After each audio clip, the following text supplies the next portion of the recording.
Do you know that everyone is fake? And I mean everyone.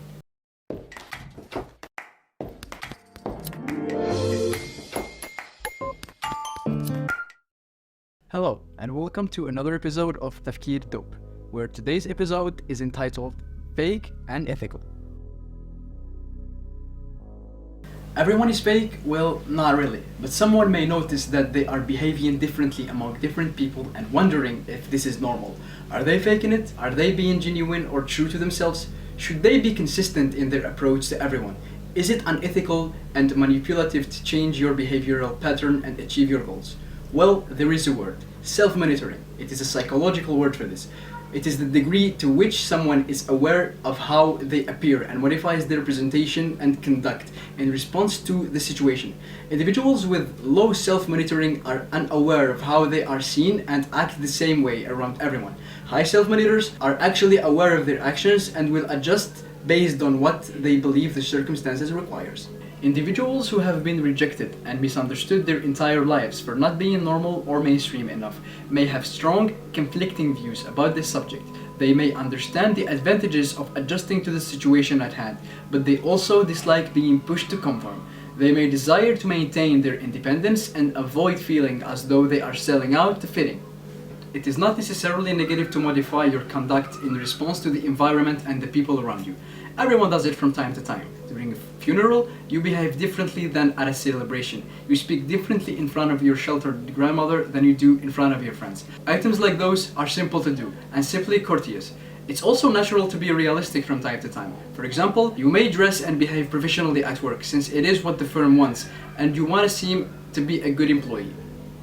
That is more dependent on why you are modifying your behavior with particular people. Self-monitoring is not necessarily false or harmful, but it can be used for the wrong purposes. If you're in the presence of someone and considering changing your behavior, ask yourself why.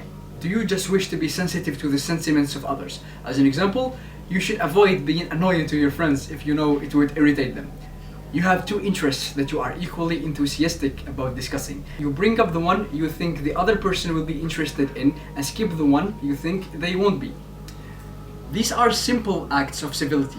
Furthermore, none of them requires much of a sacrifice. It's important to think about other people's sentiments and preferences. Individuals who exclusively follow their inner compass and never evaluate if their behaviors are appropriate for the situation might appear rude, insensitive, clueless, and unyielding. Are you a people pleaser who seeks to make everyone to like them while ignoring their own needs? It's one thing to act differently around someone because you're a decent person who wants them to feel at ease. It's quite different to approach the situation with the mindset of, I need to persuade these individuals to accept me in order to gain their favor. I'll transform into anything I believe they desire.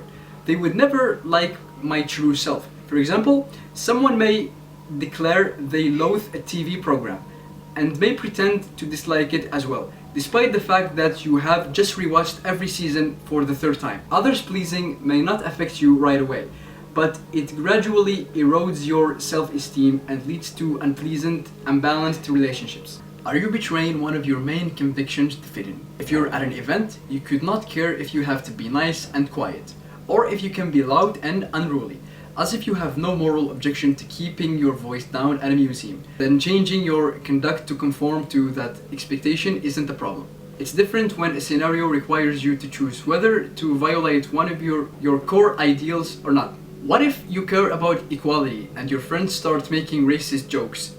It would be inappropriate to just match whatever the group is doing.